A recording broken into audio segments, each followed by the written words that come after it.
Hi, everybody. My name is Marie Williams, for those of you I haven't met before, and my partner Ruth Moore is here. We are thrilled to be here today to talk to you guys a little bit about the Supreme Court's last term. I know we had originally scheduled this for back in August, but there was a scheduling conflict, so I'm glad we could find a time that would work. Ruth and I own Moore Williams, which is an appellate practice boutique, and we proudly count ourselves among the law nerds who like to learn more about the Supreme Court and talk about it anytime you give us a chance. So that's what we'll do today. We're going to talk to you about October term 2019 that just wrapped up. In this term, the Supreme Court issued 53 majority opinions. That's a little bit lower than the average over the last few years of in the low 70s for majority opinions. There's a couple reasons why that might be the case. One is that there were a number of cases that were consolidated for decision. So there might have been 3 or 4 cases up on appeal, but only one opinion was issued.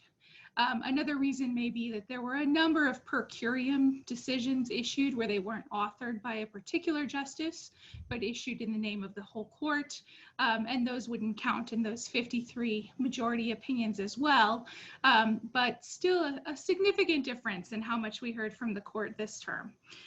We also may have seen some effects of our global pandemic on the court's workload. I say that because ordinarily the court is very diligent to make sure that all of its opinions are released by June, mid to end of June. And in this year, we saw opinions being released out into the 2nd and 3rd week of July, which is highly unusual. So could have been COVID-19, could have been something else, but certainly something to pay attention to. I'll quickly go over our agenda here for the next hour or so. We want to spend just a minute or two talking about Justice Ginsburg and remembering her. Then we'll go into covering about 12 or 13 cases from the term that just ended in categories of discrimination, administrative law, some faithless electors cases, criminal law, subpoenas to President Trump, and copyright law. And hopefully we will leave some time to ask a few questions, answer a few questions if we're able. So turning first to Justice Ginsburg, you know, Ruth and I thought that with her passing last week, we just couldn't talk about the Supreme Court without talking about her for a minute and remembering her legacy. As you know, she passed last Friday. She was 87 years old. And there's been a lot written and said about her, and I don't want to repeat things that you've read 20 times by now. But I do want to take a minute to talk about her as a lawyer, because we think about her as the notorious RBG and a judge and a justice for the last 40 years. But before that, she was a really amazing lawyer too. Between 1973 and 1978, she argued 3 different cases in the US Supreme Court that made critical steps along the path to affording equal rights for women. And I'll highlight just 2 of them really quickly to show you the kind of work she was doing. In 1973, the Frontiero case, she argued on behalf of the ACLU and Frontiero. So Frontiero was a lieutenant in the Air Force who sought a dependence allowance for her husband and was denied. That's because the law that was at issue automatically classified wives of military members as dependents, but husbands of military members weren't classified as dependents unless they received more than half of their support from their wives. The Supreme Court held that the statute commanded dissimilar treatment for men and women who are similarly situated, and therefore violated both the Due Process Clause and equal protection. Second case I'll mention really quickly, similar kind of issue and gender division. She argued on behalf of Weisenfeld in the case of Weinberger versus Weisenfeld. And her client was a widower whose wife had died in childbirth, leaving him to care for their infant son. Before her death, the wife was the principal source of income for the couple. But when the widower, Weisenfeld, applied for Social Security benefits for himself and his son's application was approved, but his wasn't. And that was because the Social Security Act provided benefits based on a deceased man's earnings to both the children and the widow. But with respect to a deceased woman, the act provided benefits only for the children. So lawyer Ginsburg argued that the act unfairly discriminated on the basis of sex, and the Supreme Court ended up affirming her position. The court found that the purpose of Social Security benefits for surviving spouse and children is to allow the surviving spouse to care for the family, and the sex of the parent does not matter. And I mentioned those two really quickly just to point out that she represented men in her mission or her work to obtain equal rights for both men and women, because it didn't matter who was being impacted. In her mind, the problem was that the statute treated the genders differently. So that was Justice Ginsburg as lawyer. In 1980, she was appointed to the DC Circuit, and in 1993 to the Supreme Court. And with her passing, no matter what you may think of her opinions or her positions, I think there can be no doubt that we lost a woman whose work as a lawyer, a judge, and a justice benefited our judicial system greatly. Let's talk for just a minute about what the impact on the court might be of Justice Ginsburg's passing. And we'll talk here about the first case we'll mention from last term. June Medical Services versus Russo is an abortion case. And so it's not surprising that in this case, you see the 4 traditionally liberal justices in the majority, with Justice Breyer writing. You see 4 traditionally conservative justices dissenting here, and you see Chief Justice Roberts concurring in the judgment only. And he is very clear in that concurrence that he's only doing so because he thinks stare decisis compels it. So the issue here was whether geographic restrictions on admitting privileges for doctors were an undue burden on their patients' right to obtain an abortion. And the court said yes. The decision itself here, not that revolutionary, because in 2016, the court had ruled on a case out of Texas where a nearly identical statute had been enacted. And what the specifics of the statute required were that any doctor who performed abortions within the state have admitting privileges for a hospital within 30 miles of where the abortion was performed.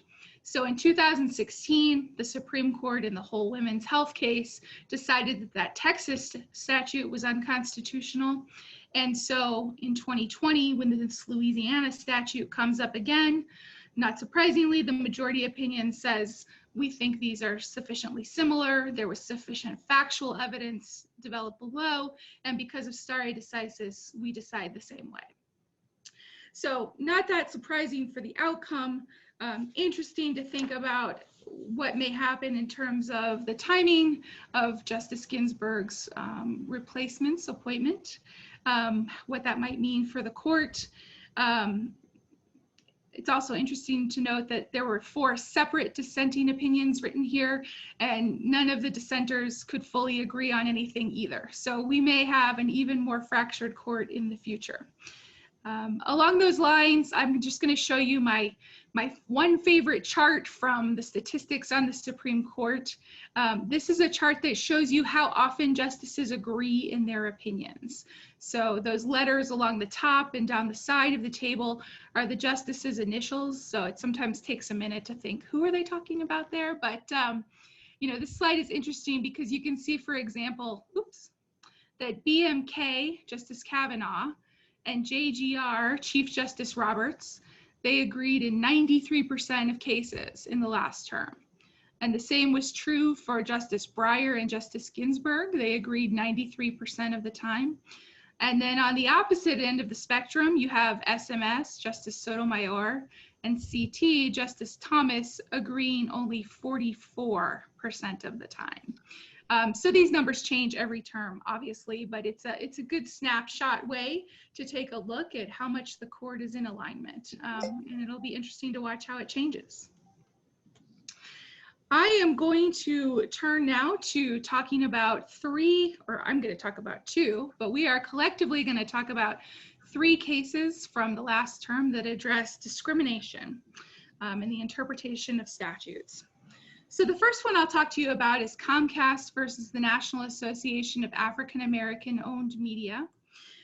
This case involved African-American entrepreneur Byron Allen and his company called Entertainment Studios Network. And ESN operates 7 television networks, and for a lot of years it had tried to get Comcast to carry its channels on their network. Comcast declined to enter into a contract with them, saying there was a lack of demand for ESN's programming, that they had bandwidth constraints that prevented it, and that they preferred some programming that ESN just didn't offer. ESN sued, seeking billions of dollars in damages, and alleged that Comcast systematically too, disfavored 100% African-American owned media companies. Now, ESN didn't dispute that Comcast had proffered legitimate business reasons why it wasn't entering into this contract with them, but claimed that they were pretextual. So ESN made a claim under 42 USC 1981, which among other things guarantees this, and I'll quote the language because it becomes important. It guarantees all persons the same right to make and enforce contracts as is enjoyed by white citizens. Comcast moved to dismiss the case, and the district court eventually agreed, although there was a lot of wrangling and repleading over whether ESN could state a claim. The Ninth Circuit reversed the district court, concluding that the district court had applied the wrong causation standard. And the Ninth Circuit said a 1981 plaintiff doesn't have to point to facts plausibly showing that racial animus was a but-for cause of the defendant's conduct, but instead they only have to plead facts plausibly showing that race played some role in the defendant's decision-making process. You might think about that as the difference between something being a determining factor of a decision and simply a factor in a decision. So the question is, what kind of causal nexus do you have to have there? There was a circuit split on this issue, and so the Supreme Court took the case. It reversed the Ninth Circuit and said that the statutory language of 1981, its history, and the court's own precedent all indicated that but-for causation was required. The court looked to the language of the statute that was passed in the aftermath of the Civil War, looked at the history and structure of that Civil Rights Act in 1866, looked at interpretation of close statutes, section 1982 in the code, and the court declined ESN's invitation to interpret 1981 similar to Title VII of the Civil Rights Act of 1964, which uses a motivating factor test. So the court did remand the case to the Ninth Circuit to consider it under the proper standard. I have an asterisk next to unanimous, and that asterisk belongs to Justice Ginsburg here. She did concur in the judgment, but in her concurrence, she repeated a theme that she had developed in prior dissents, that a strict but-for causation standard is ill-suited to discrimination cases and inconsistent with tort principles in her view. She focuses on the difference between ultimate contract formation in this case and the process. And she says that if race indeed accounts for Comcast's conduct, then Comcast should not escape liability for injuries inflicted during the contract formation process. But because the Supreme Court didn't reach that issue, it said you need to try again, Ninth Circuit, with the right standard. She did join the judgment. That is the Comcast case. I'll turn now to a second case on discrimination, Babb versus Wilkie, that was released 2 weeks after Comcast. In this case, we're talking about the Age Discrimination in Employment Act. And the ADEA provides that personnel actions in the federal sector that affect individuals over the age of 40 must be made free from any discrimination. Must be free from any discrimination based on age. One important factor here, this case was decided in the federal sector, and the language of the ADEA is different for federal sector employment issues than for private employers. That becomes something that's argued in the case that shouldn't be different, but it is, as it turns out. The court was asked here to decide whether this provision of the ADEA imposes liability only when age is a but-for cause of a personnel action. And again, there was a circuit split. The Supreme Court ended up holding that the statutory language goes further than that. You don't necessarily have to prove but-for causation. However, certain kinds of relief, if you're seeking hiring, reinstatement, back pay, or compensatory damages, do require but-for causation. But the court acknowledges that if age discrimination plays a lesser part in the decision, then other remedies might be appropriate. In coming to that conclusion, that language of free from, that actions must be free from any discrimination based on age, is really the critical language that we're looking at. Those words don't exist in 1981, right? So you have a difference in how the court's treating these two sets of statutory language because they're formulated differently and coming to a different conclusion. The court was not persuaded by the language of prior opinions that the government was relying on. It was not convinced by the argument that it was anomalous or improper to hold the federal government to a stricter standard than private employers are held to, because that's what the statute says. And the court repeated the formulation we're all familiar with, that that's what the statute says, and if Congress wanted to do something different, it easily could have said so. And again, if they can't prove but-for causation, a plaintiff can still seek injunctive relief or other forward-looking relief. I've got an asterisk by Justice Ginsburg here again. She did join in the majority and the unanimous, or not unanimous, the almost unanimous decision, except for footnote 3, which was a hypothetical that she just didn't agree with. So you can see her precision in what she joined or didn't. And then Justice Thomas did file a dissenting opinion. With that, I am going to turn it over to Ruth to talk about a third case from the Supreme Court talking about discrimination statutes. Right. Thank you, Marie. And so the case I will talk about is Bostick v. Clayton County. This is the important LGBT rights case of the term. It is also a statutory interpretation decision, this one about the Civil Rights Act of 1964. And so the question presented in this case is, does the Civil Rights Act's prohibition against employment discrimination because of sex, and that's the key statutory language, because of sex, encompass discrimination based on LGBT status?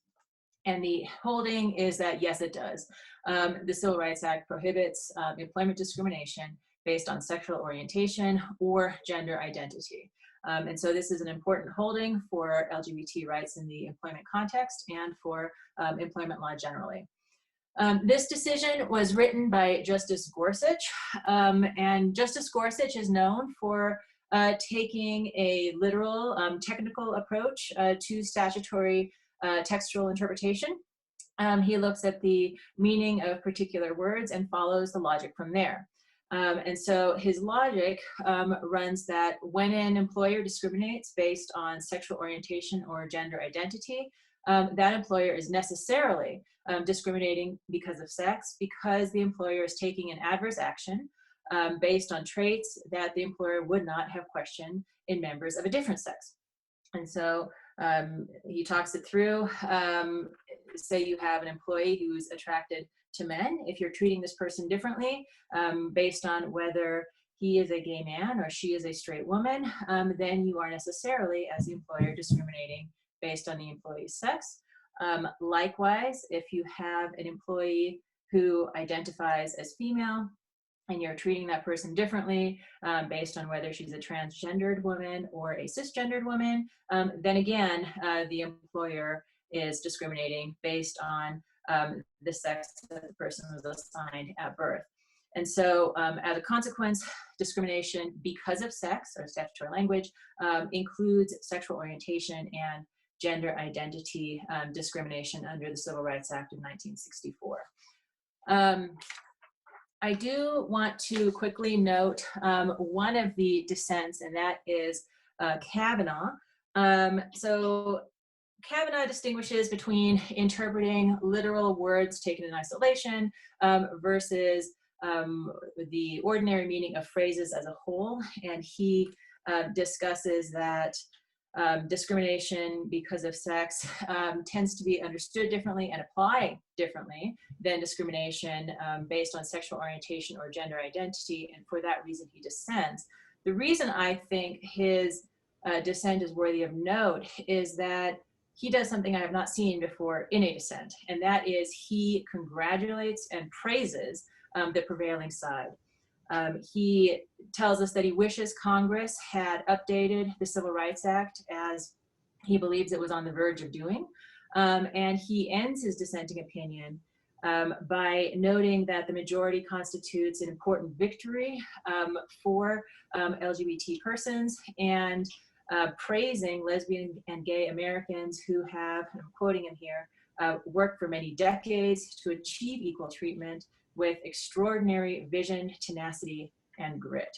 And so that is the Bostick opinion, and language from Kavanaugh praising the results, even though he disagrees with the statutory interpretation reasoning.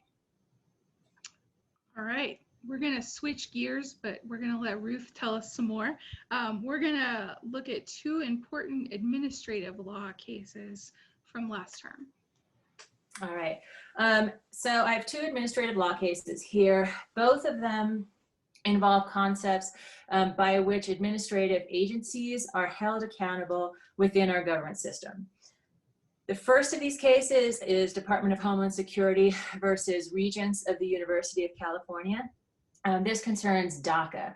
DACA is the Deferred Action for Childhood Arrivals program that was adopted during Obama's presidency.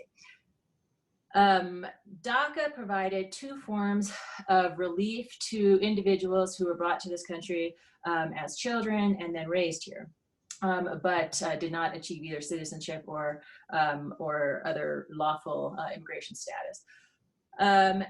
So DACA provides two types of relief, and the fact that there's two types of relief ends up being significant to the Administrative Procedure Act analysis.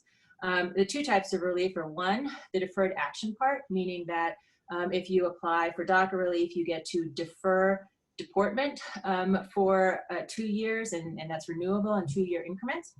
And that's the deferred action part. The second part is the work benefits part. And that's the ability to get work authorization to work in the United States and then earn Social Security and Medicare eligibility based on that work. And so, you know, we had our change of administrations, and once Trump became president, he appointed an acting Secretary of Homeland Security, and she issued a decision to wind down DACA, to end it, phase it out. And so what this case does is it questions whether that decision that was issued by the acting secretary satisfied the Administrative Procedure Act.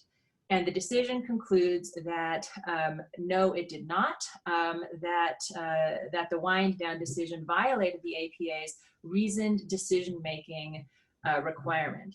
And basically what that means is that under the Administrative Procedure Act, whenever an agency issues a decision, it needs to engage in what's called reasoned decision-making. It can't just, you know, go and legislate on its own. It needs to issue a written decision that walks through the important aspects of a problem, whatever issue it's addressing, and then consider potential alternative policies and explain how it considered those potential alternative policies in issuing the decision.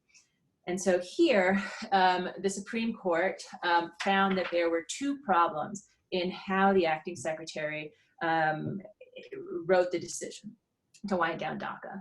And that was, the first one was there was a failure to consider other options. The acting secretary had advice from the Attorney General that the work benefits portion of DACA was unlawful. And that was based on how a prior case had come out. And so based on this information from the Attorney General, the acting secretary decided, okay, well, I have to end DACA.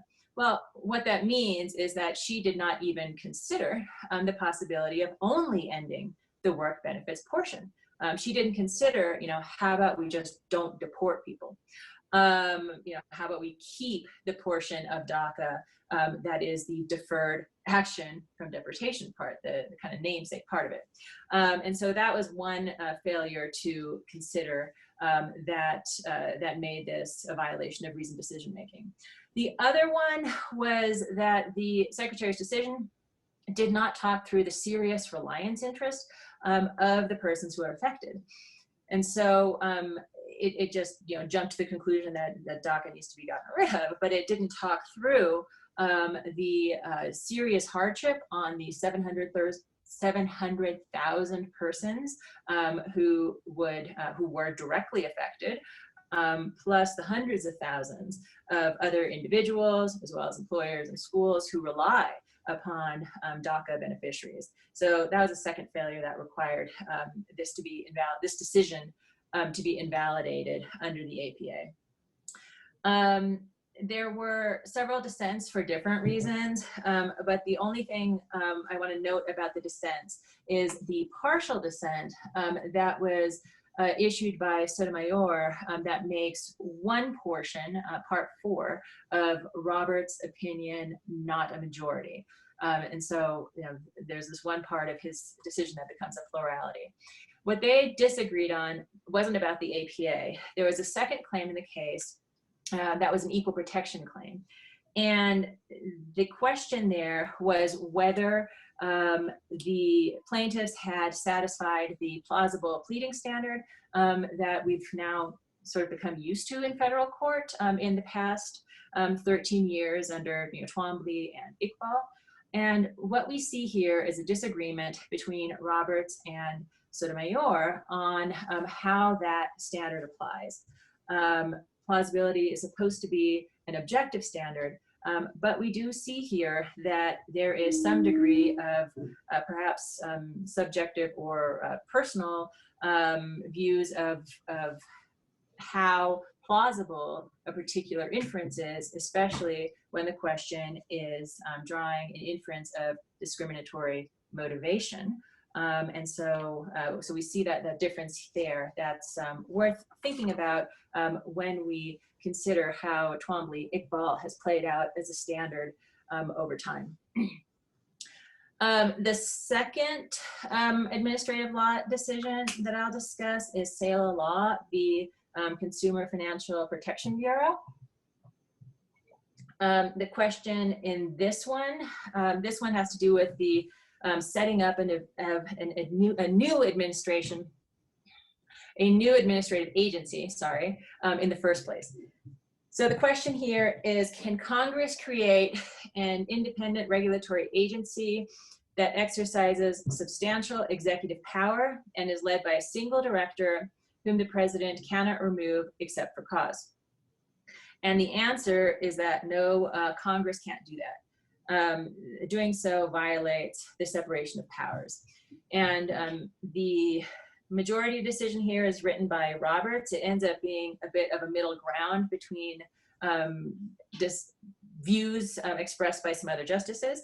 But in his majority decision, he discusses the separation of powers and the importance of it to our constitutional structure and how administrative agencies now fit into that.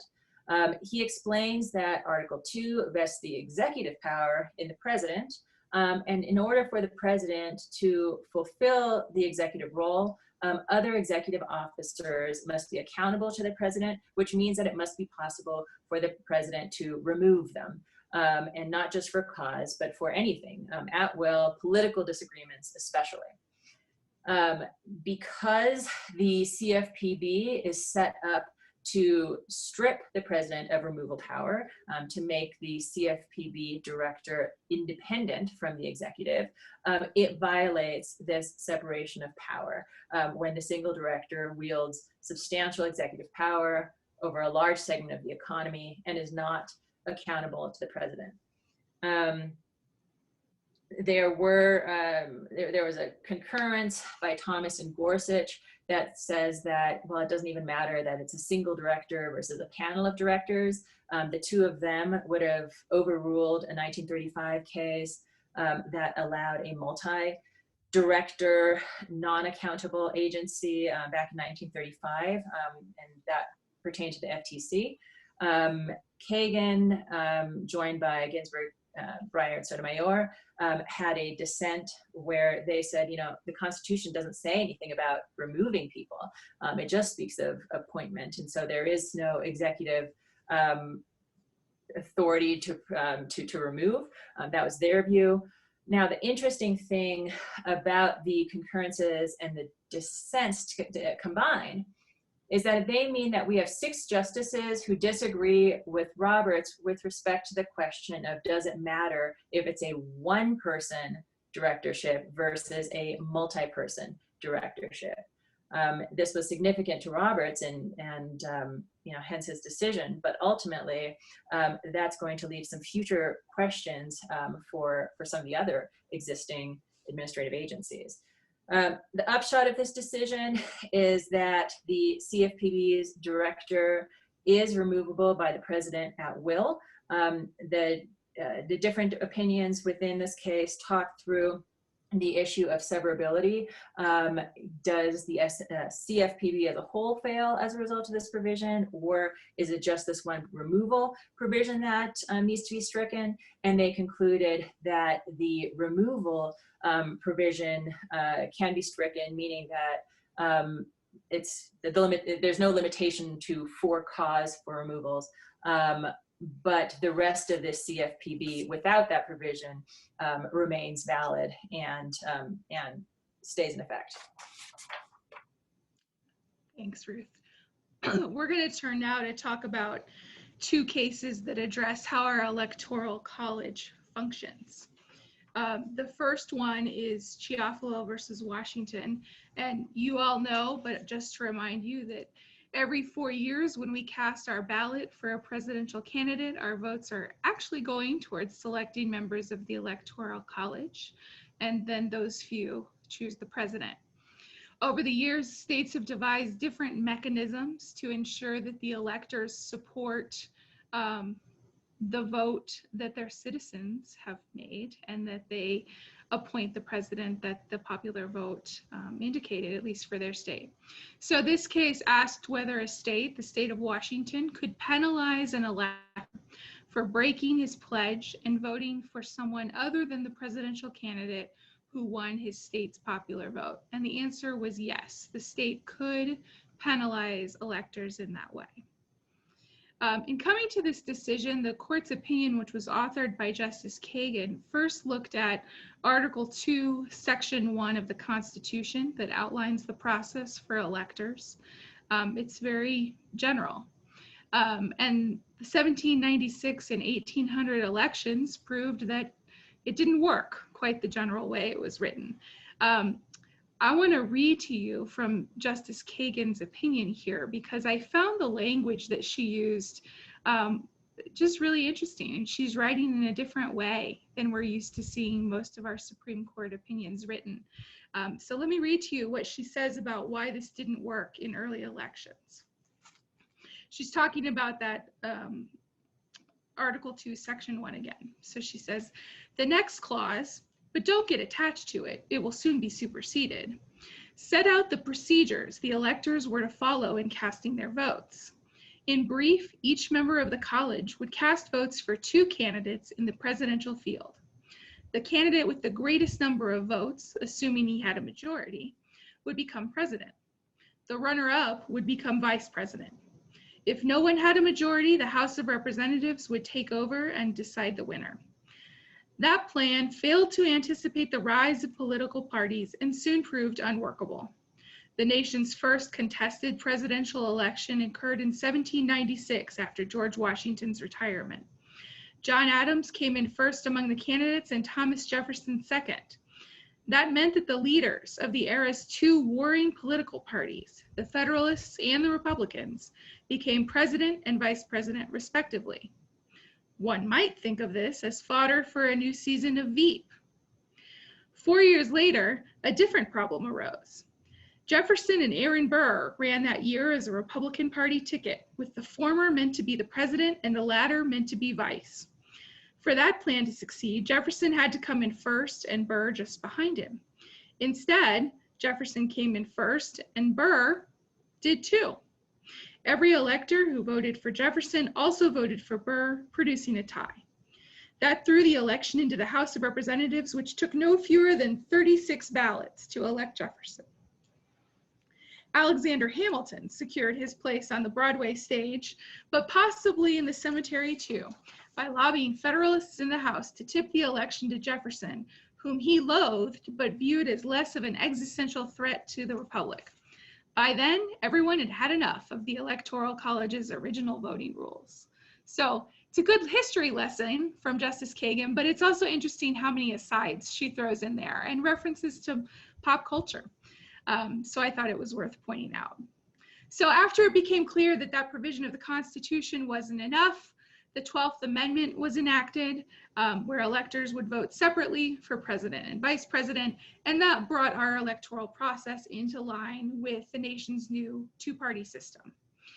States were free to appoint electors as they saw fit, and over the years, that's changed some. In the 20th century, many states enacted statutes that prohibited electors from ignoring what the popular vote of their state was, and those are called pledge laws, where the electors pledged to uphold the votes of the citizens. About 60 years ago, some of the states started backing up those pledge laws with some kind of sanction. And so this case here, Washington is one of the 15 states that does impose sanctions on an elector who doesn't vote in accord with the popular vote of his state, with a civil fine of up to $1,000. This case, the Washington Supreme Court split with what the 10th Circuit had ruled in a case coming up out of Colorado that we'll talk about up in a minute. But here, the Supreme Court held that Washington can impose these sanctions. The Constitution is very broad, allowing states to largely do what they want unless it conflicts with another constitutional provision. And our historical perspective shows us that faithless electors are very rare. And the state's decision to impose sanctions here ensures that we, the people, the will of the popular vote, rules in that state. The second faithless elector case comes out of Colorado, Colorado versus Baca. There was no actual majority opinion issued in this case. It was a per curiam reversal, consistent with the language of Chiuful. But the way the case arose here in Colorado is that there were 3 electors who wanted to vote for John Kasich instead of Hillary Clinton in the 2016 election.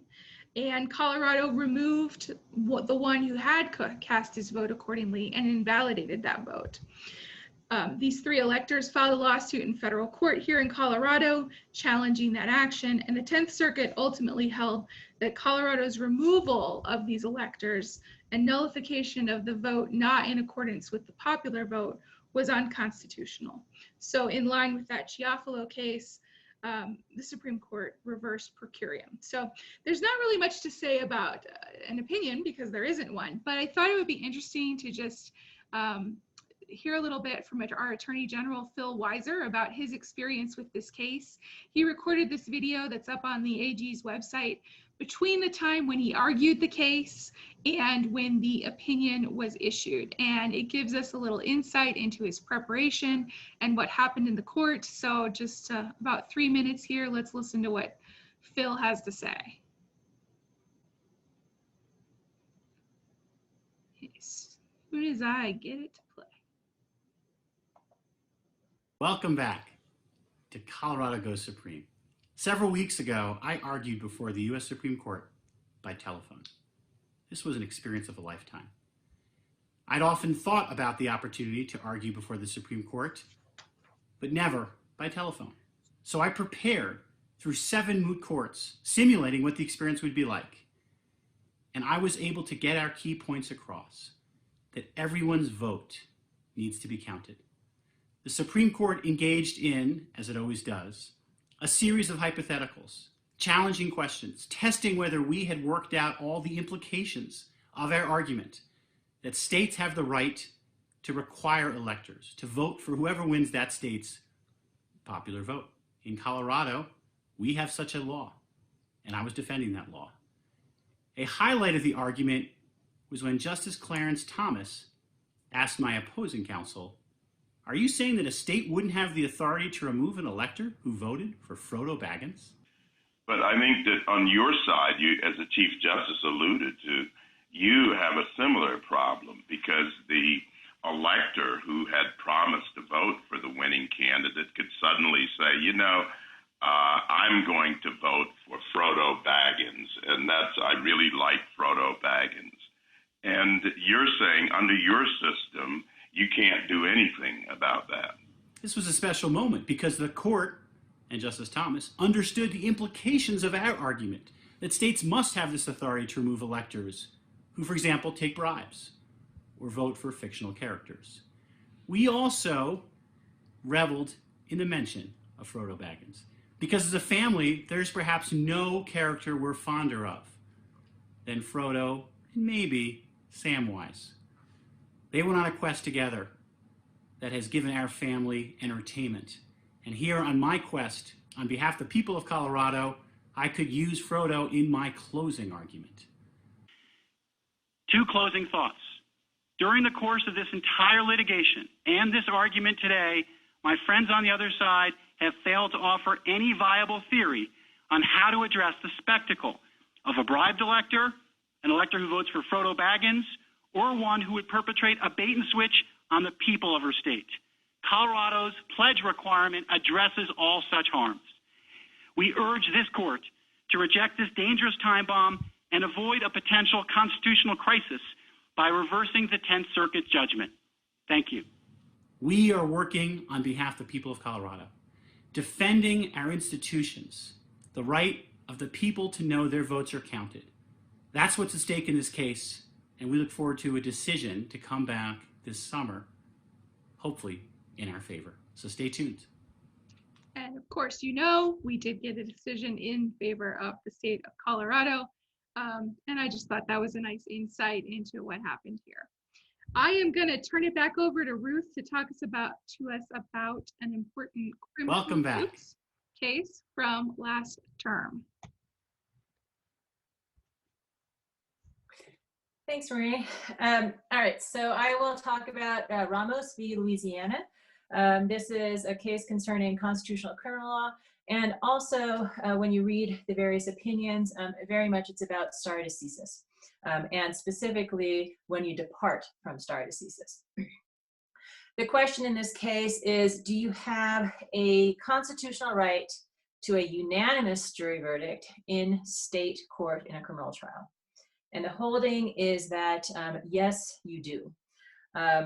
Two states, the reason that this was actually an issue is that there have been two states for the past century or more, Louisiana and Oregon, that have allowed non-unanimous verdicts in serious criminal cases.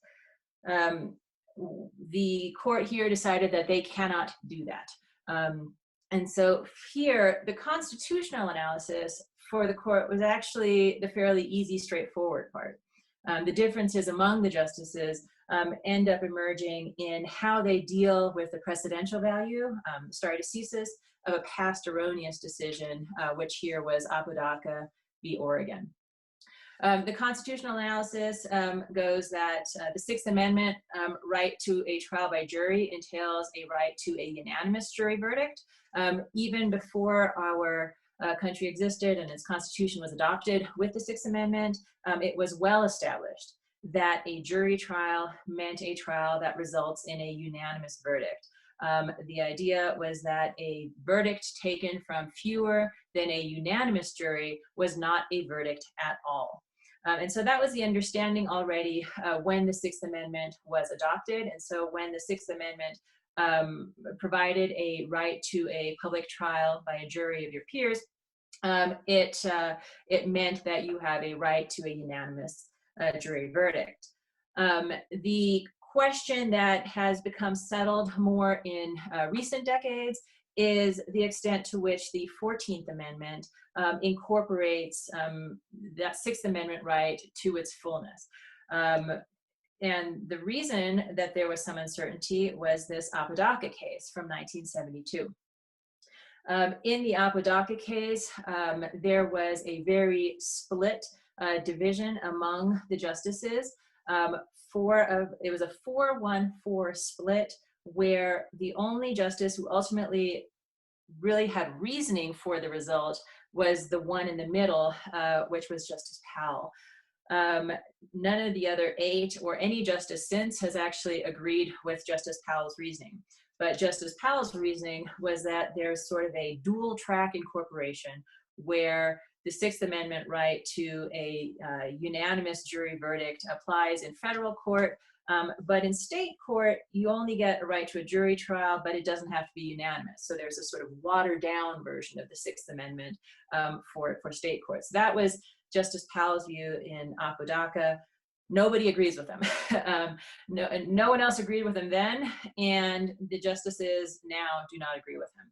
And so the reason that we only have a majority of 5 here instead of all 9 agreeing to the same thing is that they have different approaches to stare decisis. And even among these 5 that you see on the slide, although all 5 of them joined in most, although not all, of Gorsuch's opinion, both Kavanaugh and Sotomayor wrote separately to present their own views of how stare decisis works. For 8 of our justices on the current United States Supreme Court, in order to overrule a precedent, you need special justification beyond the past precedent just being wrong. And the thinking behind that is that you don't want the instability in the law that occurs if a precedent is overruled just because you have a new justice. And so 8 of them think you need a special justification. The outlier on that particular issue is Justice Thomas, who believes that an Article III judge has a duty to overrule precedent that he or she disagrees with, and precedent does not carry more constitutional weight than that Article III obligation in his view. But for the other 8, you need a special justification.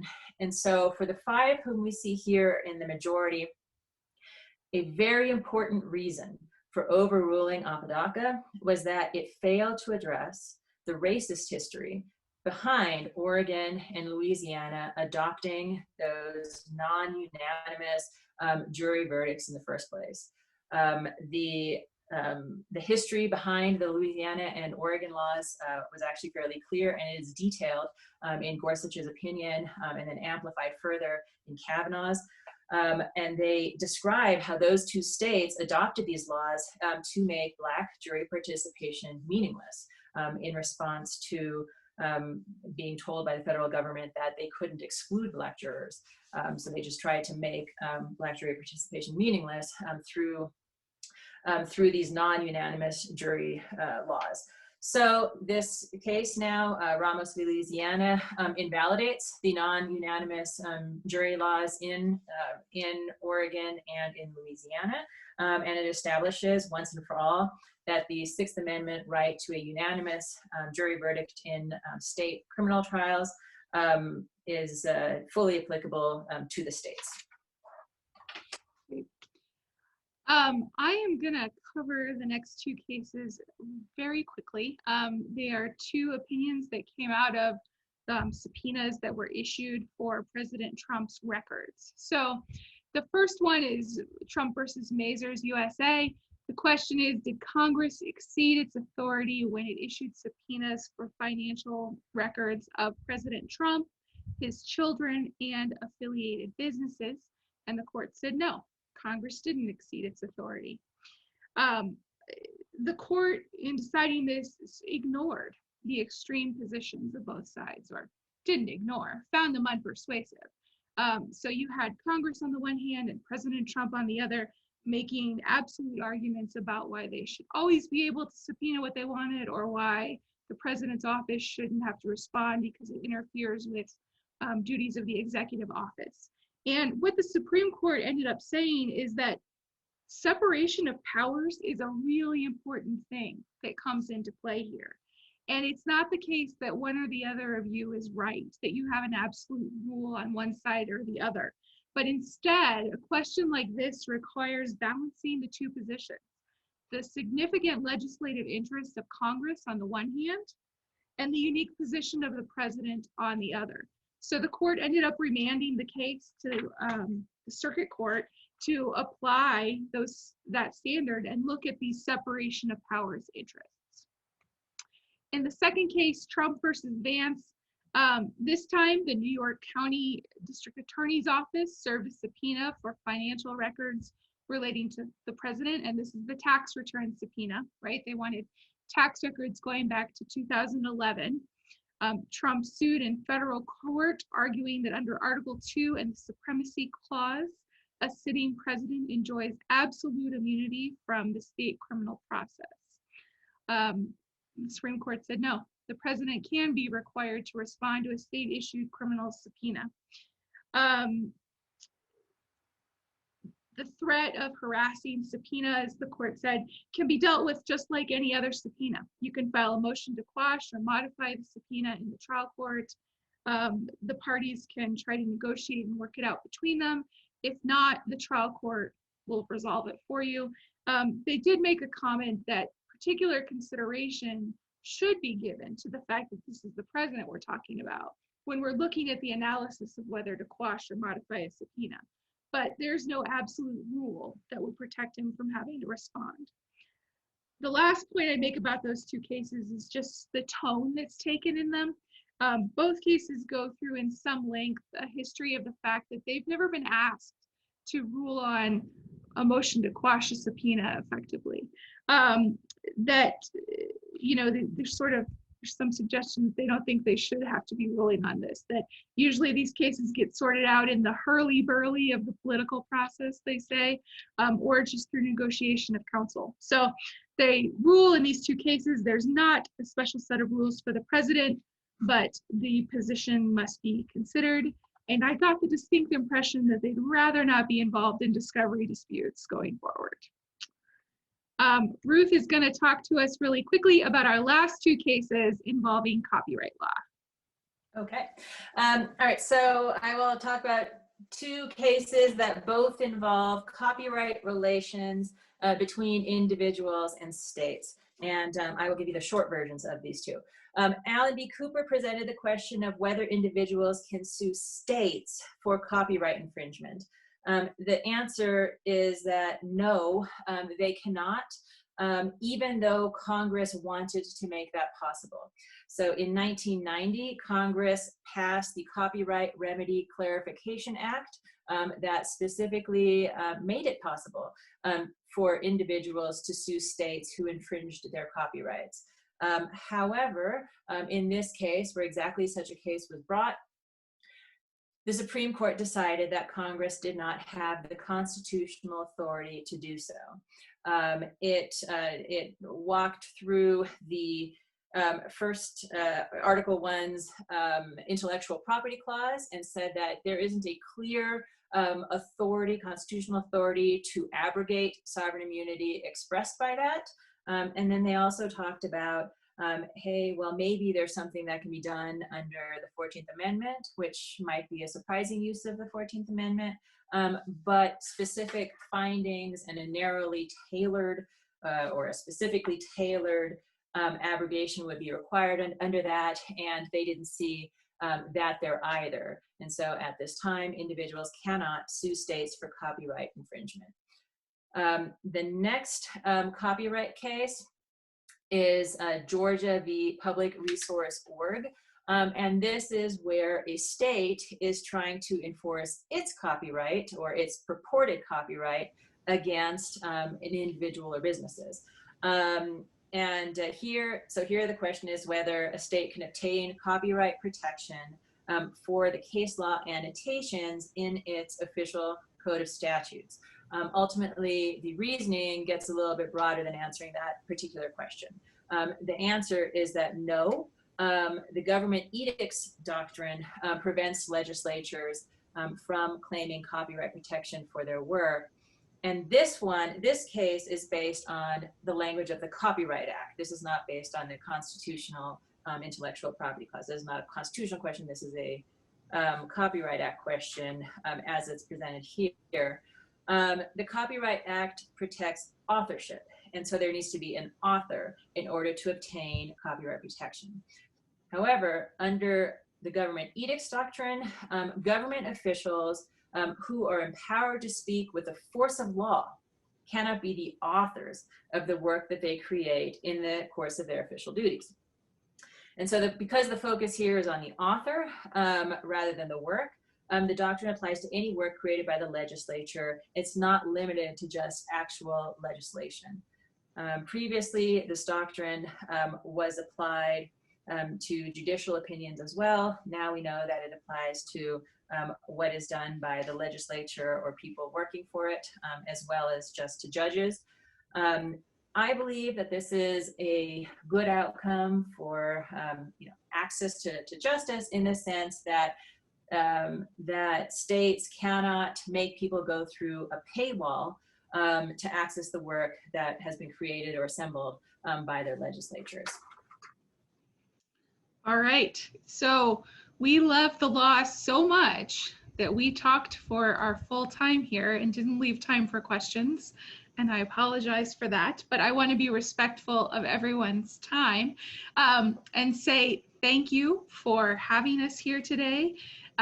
We are happy to answer questions, to talk about these cases with you, to talk about appeals in general. If you're interested, I see someone is saying something in the chat box. Okay, great. Glad to be here. But thank you for having us, and we hope everyone has a good weekend, and don't hesitate to reach out to us when you want to talk with some law nerds about Supreme Court. So thanks, everyone.